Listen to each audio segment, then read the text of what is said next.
So I'm Malcolm Edwards. I've been hedgelaying for close to 20 years now, but I'm inspired by the practice and the preservation of the heritage craft itself. For the past 2,000 years, people have been managing hedgerows from the early farmers, like the Bronze Age farmers, right up until now. And what we're doing is basically managing the remnants of what has been here from way back. So that's 2 hits, right? And I'm using my palm and pushing that to the floor. Okay. And the whole practice of hedgelaying then is multiple stems that interlock together, creating this stock-proof environment. This is a standard hedge that we tend to get when we're working. It's bramble infested. It's been left overstood. It's full of roots through with animals, where animals have kind of taken these favoured routes, in this case deer.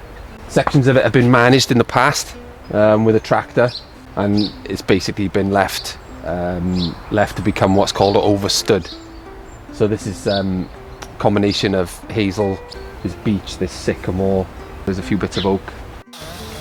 So our first task is to clear the bramble and get right to the plants that we're going to be laying.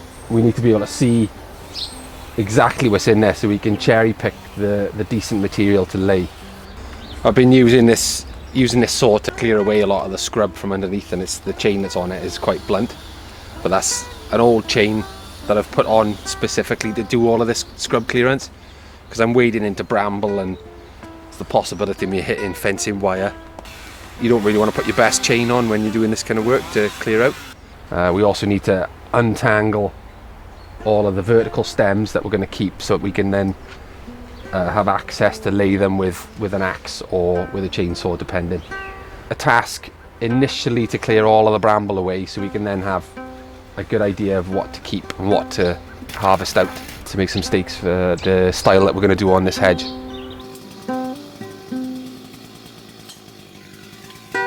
You can see in here that we've got a lot of beech that's been left unmanaged for quite a long time. We're going to have to actually spend a good bit of time separating that out, so we end up with these nice slender straight pieces that then will lie down and lock into the plants and the stakes in front, and try and create each metre looking the same as the next as best we can. When I've been hedgelaying big overstood stuff like this, it's quite hard to get it to play the game. So you have some cuts that end up barber's chairing like this, and you have to trim them off so they tidy them up a bit. You just have to try and get everything as low as possible. This style of hedge is built with, it's called crop and pleach, so you've got a combination of these stems which are called pleaches or pleshas or gower, and these which are called crops, and then the material is then sandwiched in. It's a combination of crops and then crooks, which are these pins which hold the material down.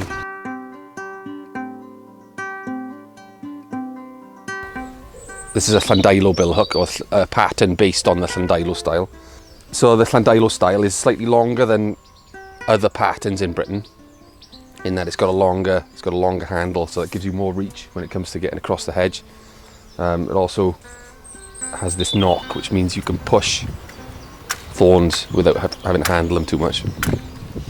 So there's various different styles of binding. One is the Midland style is the 4-rod swale, which creates what looks like a rope, and then the Brecon style had one binder behind each stake, and that rolls together continuously then till you get to the end of the line. The binding is mainly used to lock the single line of plants together in a row, because the stakes that are the supports for that style need to be held together. Some of the work that I see in the hedges hasn't been touched probably since the Second World War, and one of my theories is that a lot of the skilled labour didn't come back. You've got 2 world wars that potentially took skilled labour away, and you've got derelict hedgerows since. So if you're a smallholder, then you can learn these techniques with hand tools, but the overstood ones tend to have, you're pretty much going to need to have someone who's got a chainsaw certificate to come and help you, or learn a chainsaw certificate yourself. The courses that I teach using axe and bill hook. Smaller diameter hedge, manage to create something that you can continue yourself.